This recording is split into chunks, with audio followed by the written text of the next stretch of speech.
தென்காசியில் உழைப்பாளர் தினத்தை முன்னிட்டு இந்திய யூனியன் முஸ்லீம் லீக் கட்சி சார்பில் நாடு முழுவதும் உழைப்பாளர் தினத்தை தொழிலாளர்கள் கொண்டாடி வருகின்றனர்.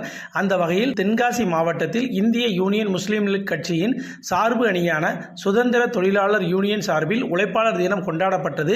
மாவட்ட தலைவர் முகமது இஸ்மாயில் தலைமையில் இந்திய யூனியன் முஸ்லீம் லீக் கட்சியின் விவசாய அணியின் மாநில செயலாளர் முகமது அலி முன்னிலையில் நடைபெற்ற விழாவில் சிறப்பு அழைப்பாளராக நகர்மன்ற தலைவர் சாதிர் கலந்து கொண்டு நலத்திட்ட உதவிகளை வழங்கினார். இந்த விழாவில் தென்காசி நகரப்பகுதியில் தூய்மைப் பணி மேற்கொள்ளப்பட்டு வரும் தூய்மை பணியாளர்களுக்கு சீருடைகள் மற்றும் நலத்திட்ட உதவிகளையும் வழங்கினர். அதேபோல ஆட்டோ ஓட்டுநர்களுக்கு சீருடை வழங்கியும் கோடை வெயிலில் வெப்பத்திலிருந்து தற்காத்துக் கொள்ளும் போது மக்களுக்கு நீர் மோர் பந்தலை திறந்தும் மரக்கன்றுகளை வழங்கியும் உள்ளிட்ட முப்பெரும் விழா நடைபெற்றது. இவ்விழாவில் திரளான கட்சி நிர்வாகிகள், பொதுமக்கள், பயனாளிகள் என ஏராளமானோர் உழைப்பாளி தின விழாவில் கலந்து கொண்டனர். தென்காசி மாவட்டத்தில் சுட்டெரிக்கும் கோடை வெயிலால் புளியன்குடி எலுமிச்சை சந்தையில் ஒரு பழம் 17 ரூபாய் முதல் 15 ரூபாய் வரை விற்பனை செய்யப்படுவதால் விவசாயிகள் மகிழ்ச்சி அடைந்துள்ளனர். தென்காசி மாவட்டம் புளியன்குடி சுற்றுவட்டார பகுதிகளான வாசுதேவநல்லூர், கடையநல்லூர், சக்கம்பட்டி, பொன்னையாபுரம், சிங்கிலிப்பட்டி, குமந்தாபுரம், சுப்பிரமணியபுரம் உள்ளிட்ட பகுதிகளில் விவசாய நிலங்களில் எலுமிச்சை பழங்கள் அதிக அளவில் சாகுபடி செய்யப்படுகின்றன.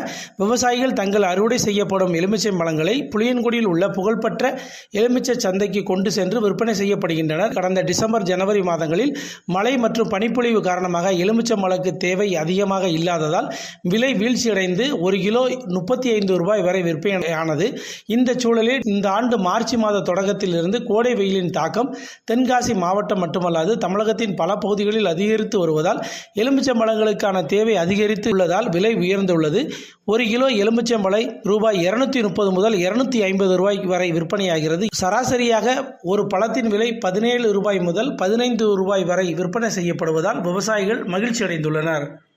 தென்காசி மாவட்டத்தில் கொளுத்தும் கோடை வெயிலால் குட்டை போல் காட்சியளிக்கும் குண்டாறு அணை, கருப்பாநதி அணை, அடவிநன்னார் அணை உள்ளிட்ட அணைகளின் நீர்மட்டம் வெகுவாக குறைந்து வறண்டு வருவதால் நிலத்தடி நீர் பாதிக்கப்படுவதோடு குடிநீர் தட்டுப்பாடு அபாயமும் ஏற்பட்டுள்ளதால் மக்கள் அச்சமடைந்துள்ளனர். தென்காசி மாவட்டம் மேற்கு தொடர்ச்சி மலை அடிவார பகுதியில் அமைந்துள்ள 36 அடி கொள்ளளவு கொண்ட குண்டாறு அணையானது கடந்த ஆண்டு தென்மேற்கு பருவமழைக்கு முன்னரே நிரம்பியது. தற்போது வெயிலில் கடுமையாக கொளுத்தி வரும் நிலையில் குறிப்பாக இந்த வருடம் 100 டிகிரி பாராக்கெட் அளவிற்கு மேலாக சுட்டெரிக்க வெயில் என்பது வாட்டி வதைத்து வருகிறது. அத்துடன் இந்த ஆண்டு துவக்கத்திலே கோடை மழையும் சரிவர பெய்யவில்லை. அணைக்கு தண்ணீர் வரும் நீர்பிடிப்பு பகுதிகளிலும் கடும் வறட்சி நிலவுவதால் அணைக்கு தண்ணீர் வரத்து முற்றிலும் நின்று போனது. இதனால் நீர்மட்டம் படிப்படியாக குறைந்து குண்டார் அணையானது தற்போது நீரின்றி குட்டை போல் வறண்டுள்ளது.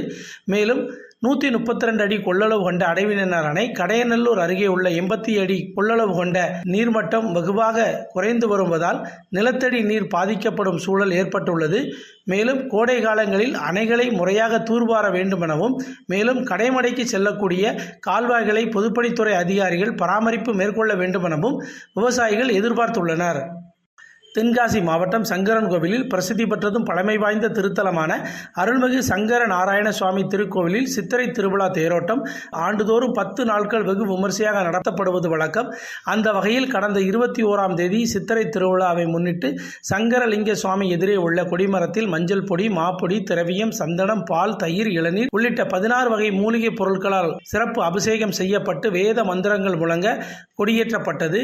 சித்திரை திருவிழாவின் சிகர நிகழ்ச்சியான இன்று தனித்தனி தேர்களில் அலங்கரிக்கப்பட்ட சுவாமி அம்பாளும் எழுந்தருளி திருத்தேரை ஆயிரக்கணக்கான பக்தர்கள் கலந்து கொண்டு 4 மாட வீதிகளிலும் படம் பிடித்து இழுத்தனர். தென்காசி மாவட்டம் மேற்கு தொடர்ச்சி மலை அடிவார பகுதியில் அமைந்துள்ள குற்றாலத்தில் ஆண்டுதோறும் ஜூன், ஜூலை, ஆகஸ்ட் மாதங்களில் சீசன் காலமாகும். அப்போது இங்குள்ள குற்றாலம் மெயினருவி, ஐந்தருவி, புலியருவி, சிற்றருவி, பழைய குற்றாலம் உள்ளிட்ட அனைத்து அருவிகளிலும் ஜில்லென்று ஆர்ப்பரித்து வரும் தண்ணீரில் குளிப்பதற்கு பல பகுதிகளில் இருந்து சுற்றுலா பயணிகள் வருகை புரிந்து இங்குள்ள அருவிகளில் குளித்து செல்வது வழக்கம். இந்த நிலையில் மேற்கு தொடர்ச்சி மலைப்பகுதிகளில் கோடை மழை பெய்ததால் இங்குள்ள ஐந்தருவி மற்றும் சிற்றருவிகளில் மட்டும் குறைவாக தண்ணீர் வர துவங்கியது. வெயிலிலிருந்து தங்களை தற்காத்துக் கொள்வதற்காகவும் தொடர் விடுமுறையை கொண்டாடுவதற்காகவும் குடும்பமாக குழந்தைகளுடன் பல பகுதிகளில் இருந்து வரக்கூடிய சுற்றுலா பயணிகள் அருவியில் குளித்து மகிழ்ந்தனர். இதனால் கூட்டம் களைகட்டி காணப்படுகிறது.